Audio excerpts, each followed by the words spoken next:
Welcome to the Indie Beacon Show, where readers can discover great new indie authors. Find us on all major podcast systems and YouTube. Join B Alan Bourgeois on today's show. Hi, and welcome to another edition of the Indie Beacon Show. This is your host, B Alan Bourgeois, and today I have with me James Garrison, who's written a few books and has a very interesting past life, well, current life, but fun history, let's put it that way. Welcome, James. Thank you, Alan. I appreciate you having me on Indie Beacon, and I appreciate all you've done for us Texas authors. You have quite an array of members. I keep seeing some familiar faces pop up. Yes, we do have quite an arrangement, that is for sure. So let's start with that. You are a lawyer in your past life, and I say past life because even though you're still alive and kicking, that is your past as far as your way of living and stuff. So let's start with that. How did you get into being a lawyer, and how does that relate to the books you've written? Oh, actually, my background was when I was growing up, I didn't have any idea what lawyers did. And I had a Sunday school teacher who at one time told me that when I was about in 11th grade, I must be going to be a lawyer since I argued all the time. And, I said, I don't know what lawyers do, but that sounds like a pretty good idea. I actually remember walking with her across the lot from the Sunday school to the church. And then, of course, I went to college, and I first thought I was going into engineering or science like my brother. And then I took some constitutional law courses, and I thought, constitutional law and the legal system in this country is, I liked it, and I was impressed with what people could do with it. I grew up right around the time in high school when John Kennedy was shot and the civil rights movement began. And I started getting interested in that. And I was interested in civil rights and free speech and all that sort of thing. And I sent in some applications to law school and got accepted and didn't know what I was doing there. I went to Duke.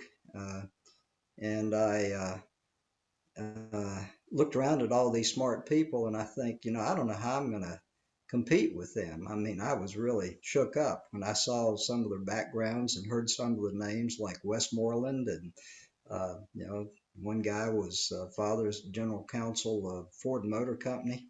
Another one's father was vice president for Eastern Airlines, which was a big deal then. And so I did okay. And then I got a letter from Uncle Sam that said, "Greetings."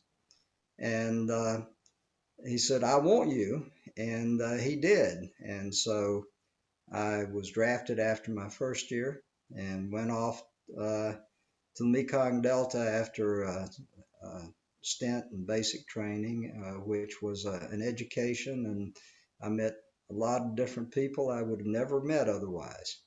And spent a year, actually 386 days in Vietnam. Who was counting? But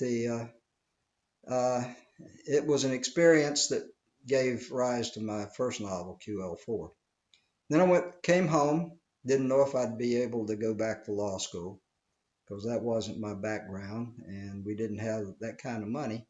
But Uncle Sam kicked in and gave me the GI Bill. So also I met June, my wife, who would sometimes make me a bologna sandwich to take to have for lunch. And I recall one time the sun was rising and she was in law school. We had typing areas then. She was typing up a brief for me to give to a class. So had a lot of support, always had a lot of support. Graduated from law school, went to work with a small firm in Fayetteville, North Carolina, which provided some fodder for my second book that I published, The Safecracker. And I practiced law there for about 3 years and got a job offer from Texaco just on responded to an ad in the Wall Street Journal, and they hired me in Atlanta. Atlanta closed and shipped me off. They said, well, there's a job in Houston as a labor lawyer. And I said, I don't know anything about that. And I don't want to argue with, unions over who turns what light bulb and, tightens which screw. And they said, well, that's the job.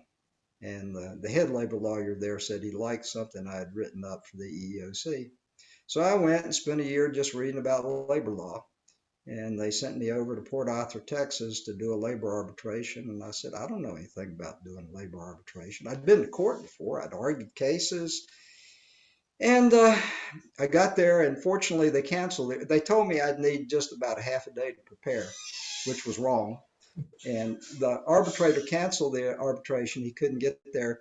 So I learned, the key is preparation. And so I went back and I prepared the case, and I had probably that was 1978. And the early 80s, I spent a lot of time in Port Arthur, Texas, in the refinery, which is the setting for my third novel that's going to be released by Touchpoint Press in September, called What Seems True. And it's set in Jefferson County, Texas, in the refinery culture in the middle of a strike, which I had seen. I dealt with a lot of unions. I have a lot of sympathy for the employees who work in refineries. It's a dangerous job, probably is unappreciated in the rest of the world, particularly now. I actually have even though I was on the other side, I have a lot of sympathy for the labor unions. I think we always said, gradually as I learned and got into the practice of labor law, is that we always said that what makes a strong union is bad management. And I firmly believe that. I eventually moved out of that and went to a joint venture with Star Enterprise, called Star Enterprise, Texaco and Saudi Aramco. And I went beyond just being a labor lawyer, doing benefits cases, and having a group of lawyers who reported to me who did environmental, health, and safety. And eventually that morphed into another joint venture with Shell Oil Company. And I had a group there that was called a regulatory group that had all that, anything dealing with the federal government or state governments. And in early 2000s, Chevron bought out Texaco, and Shell got the downstream, and they didn't want any of us old Texaco lawyers. Well, they took some. That's not true. They took the good ones. And I was at the stage, I was ready to leave, and they paid me to go away. That always a good thing to have, being paid to just go away. A nice, what they call a parachute retirement. I guess it was it was as part of the merger. There was an agreement to pay all the employees separation benefits. That wasn't because of my position in the company, and they paid year and a half of salary. Nice time to travel. But that, this was the oil companies are actually very generous with their employees. And they can be, because every time you buy some gasoline, particularly if you're in the refinery, we're going to take a few pennies of it. And that's all it takes. That's all it takes. Well, we are at that point now. We do need to take a break. We'll let our sponsors do their things. We'll be right back. Thank you, sir. Marianne Fairmouth is a career consultant with 30 years experience in the national recruiting world, a multi-award-winning author in multi-genres, and a speaker that gives presentations to help you succeed. Her book, Revolutionary Recruiting, made the top 20 global list of recruiting books. Find her on Amazon, your favorite bookstore, or at fairmouth.com. To embrace your children's imagination, check out Diane Floyd Bame's books for kids. There's The Moonling Adventures, all about the animals in the Serengeti. And then there's Harry the Camel, learning to love yourself just the way you are. Then The Little Girl in the Moon. There's one about friendship, another one about the big ideas, which is an inspirational story, and then Tour Tycho Town, right there in Tycho Crater on the moon. All of Diane Floyd Bame's books are available at B4R store. Hello, I am the author Denise Bryson. My first book is The Things That Cross My Mind, Inspirational Poetry with Life Lessons. And then my audiobook is Love's Reality. And it is also inspirational poetry with a jazzy flair. And then my new book is The Sex, the Lies, and the Soul Ties. They're really short stories written from a poetic expression. And then I have my first children book series, the Blinky series, which the first book is called Meet the Coins, and it is both in English and Spanish. And then the new book, From Coins to Bills. I am the author, Denise Bryson. Welcome to the Indie Beacon Show, where readers can discover great new indie authors. Find us on all major podcast systems and YouTube. Join B Alan Bourgeois on today's show. And welcome back. This is your host, B Alan Bourgeois. We are talking with James Garrison about his books and his past. James, you had mentioned that your first book was based on your activities there in Vietnam, QL4. So tell us briefly a little bit about the book. QL4, actually my son suggested I write a novel instead of going back to work after I was paid to go away. And I had been mulling over, Vietnam had stuck in my craw for years. I didn't read anything about it. And avoided it until I read something called The Things They Carried by Tim O'Brien.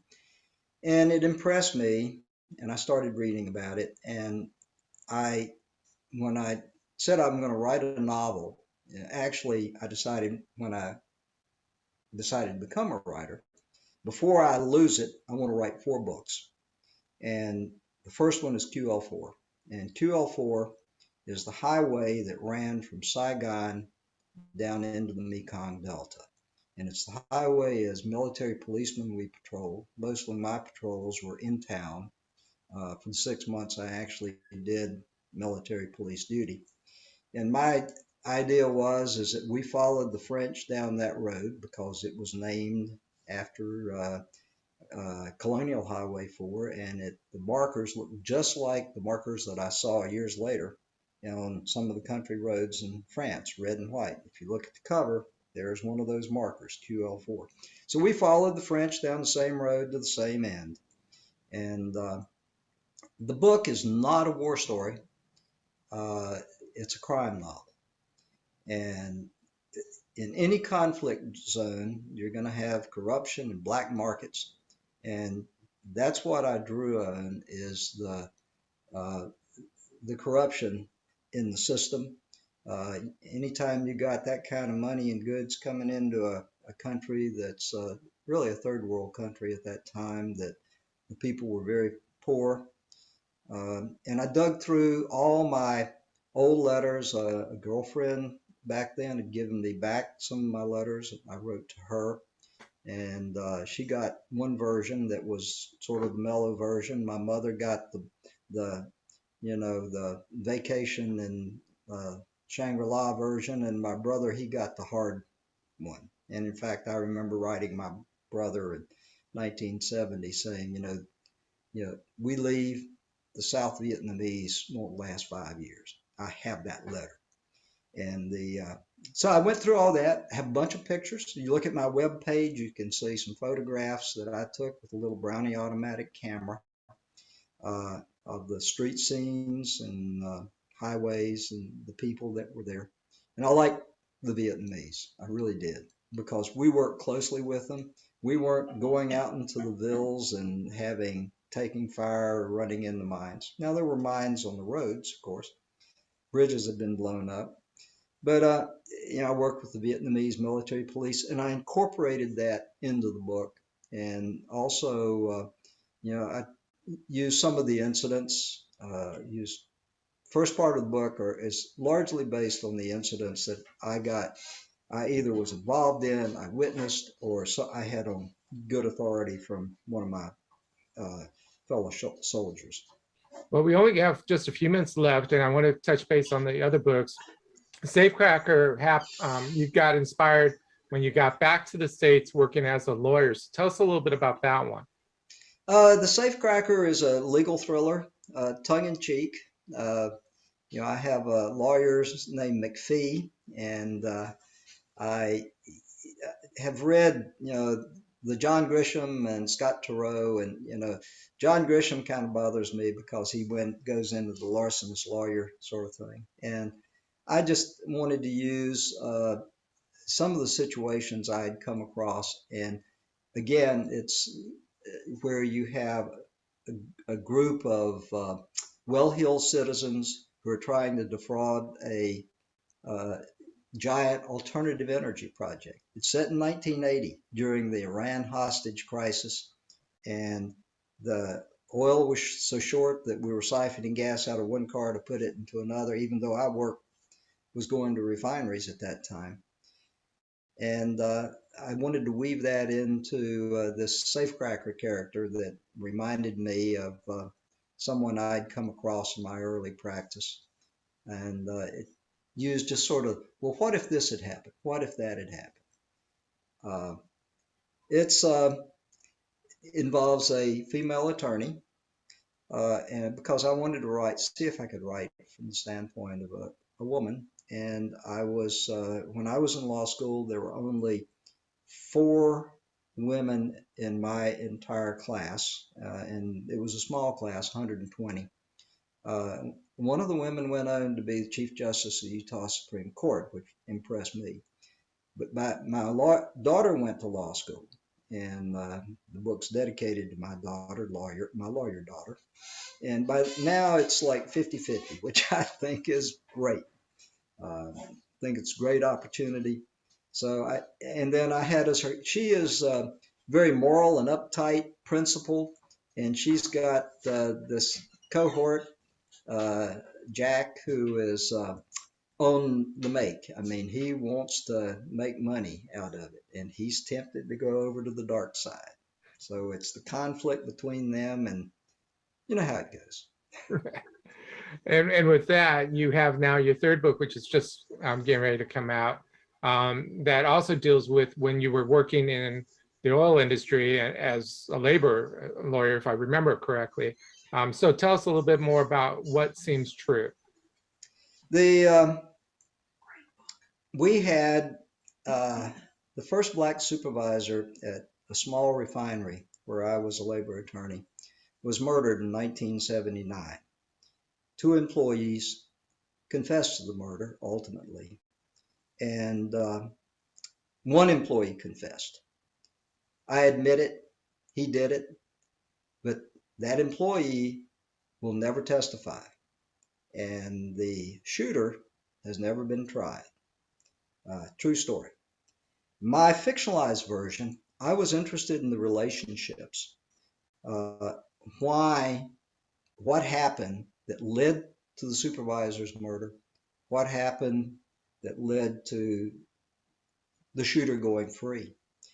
And I was there in the refinery as a labor attorney when the Texas Ranger who was investigating the case showed up, and sitting in the office, and I start the book out.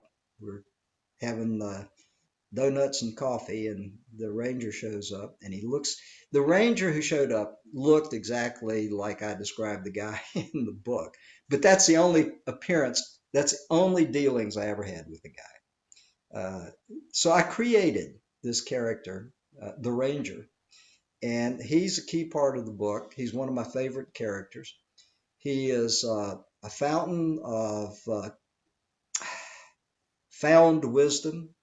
He's a barroom philosopher, and he's a thoroughgoing misogynist. Set the book in 1980. The actual events were 1979. And the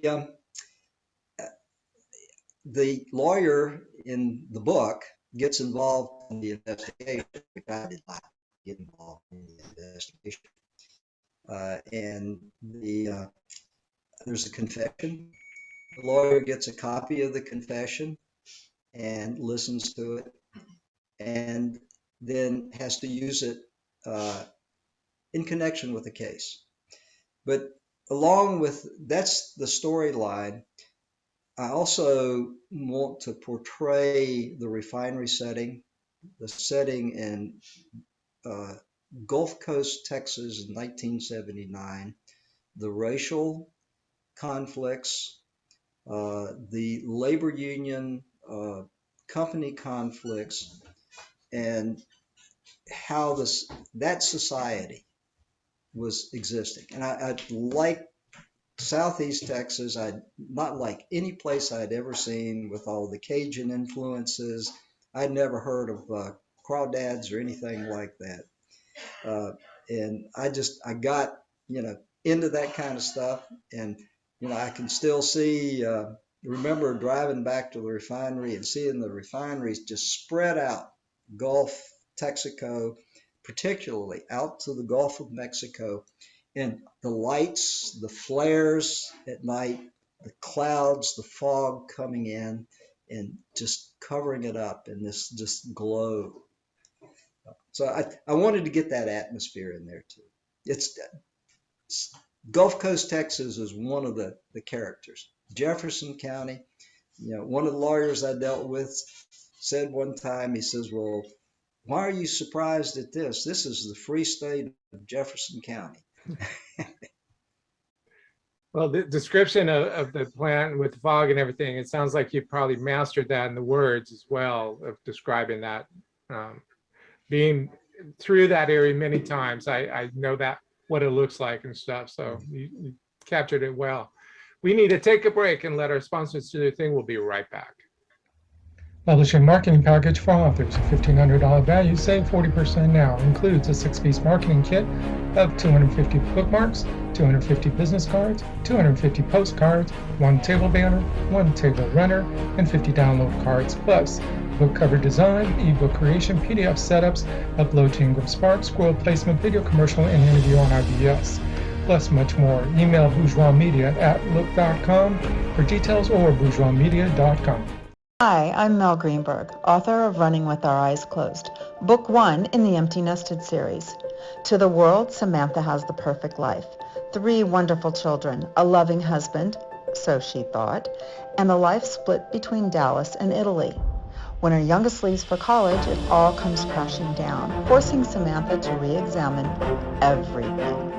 Over 7 days in one of the most romantic countries in the world, Samantha faces the past she thought she'd overcome and begins to redefine her role as a woman, a wife, and a mother. What would you do if you had to put your life on hold to care for a loved one? Well, during COVID, almost all of us have been doing just that.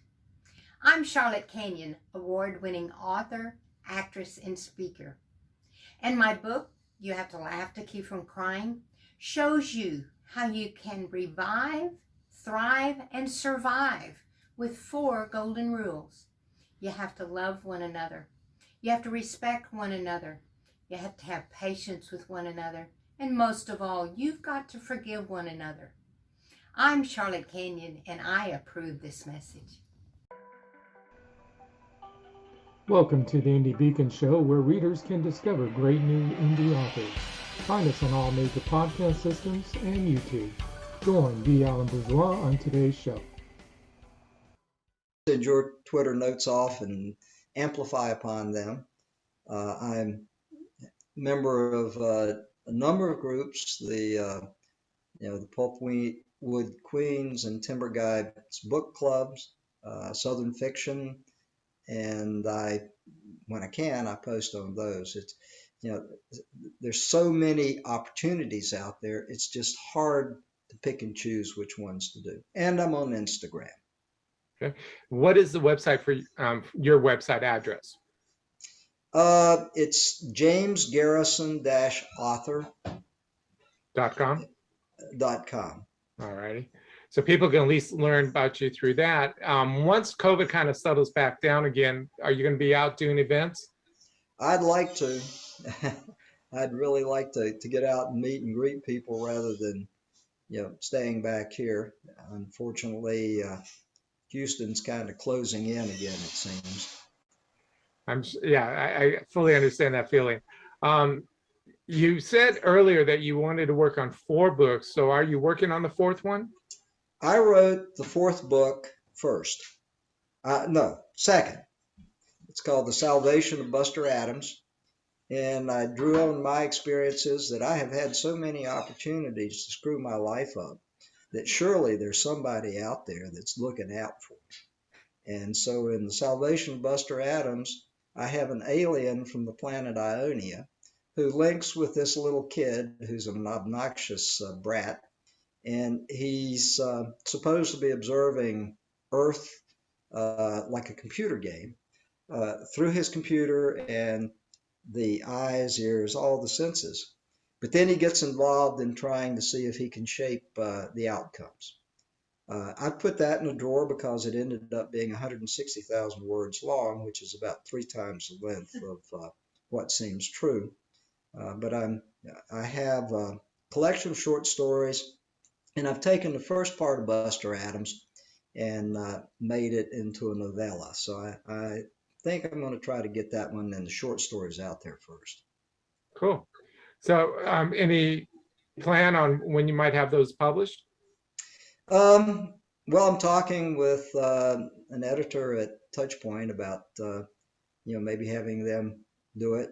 I actually find putting multiple stories into something that I'm satisfied with more difficult than just writing a novel, because the novel is a unit, but each of those stories is a unit. So I have to focus on how I'm going to do each of the stories. Many of the stories have already been published in literary magazines, but that doesn't mean that I'm satisfied with where they are. Cool. Now, out of curiosity, I read briefly in your bio that you, as a youngster, wanted to be a writer or did some writing. And like most of us, life just came along and interrupted that. Is that accurate? Are you glad to get back into being a writer? Well, I think that was really what I wanted to do. I've always loved books. I had rheumatic fever as 7 years old and had to spend like 2 months in bed. And my brother and I would bring me stacks of library books, and I started reading. And I was a poor student, hated grammar. And until a teacher turned me around by giving me a second chance on a grammar test. And I wrote poetry in high school. I don't know why. I just kind of like, because of the images. And I had a high school teacher who had one of my poems published in anthology of high school poetry, which I never got a copy of. But all the poetry, the words came from our vocabulary lesson. I just took the the vocabulary book and went through, the sun suffused with glory. And but I wrote a bunch of poems. My high school girlfriend had a book in it, and finally she gave it a book of them. I gave it back, and I tore off most of them. But I had some published in the local paper, and I wrote a creative writing class at the University of North Carolina with a guy named Max Steele. He suggested I try to get the story published, and I said, no, I got a guy who'll probably kill me if I did that, or he'd come looking for me. And I just dropped it. Well, but then in Vietnam, I kept a journal. I wrote a story. I was writing. The girlfriend then who gave me my letters back, I'd send her stuff. And I'd write a little bit. And then in the 90s, I took some creative writing. I'm just remembering this. I took some creative writing courses, and I started keeping a journal. And in fact, if I would give advice to anyone who wants to write, is, read, observe, write. And I have that journal somewhere. I actually pulled a poem out of it just when I was leafing through. I said, I like that image. Write down the images. Cool. But so that was the arc. Okay. Well, that definitely proves to people that no matter what happens in life, you're never too old to get back into writing, no matter if it's poetry or in some fiction. I want to thank you very much, James, for being with us tonight, and we wish you the best of luck. Thank you, Alan. Good luck to you too. Thank you for watching or listening to the Indie Beacon Show, produced by B Alan Bourgeois for the Authors Marketing International LLC. Copyright 2021. Voiceover by B Alan Bourgeois. If you would like to be a sponsor of the show, please email us at authorsmarketing@outlook.com. If you would like to be on the show, please complete the form found on our website at indiebeacon.com. You may also watch previous year's shows on the website. Music is Frolic of Words, created for Indie Beacon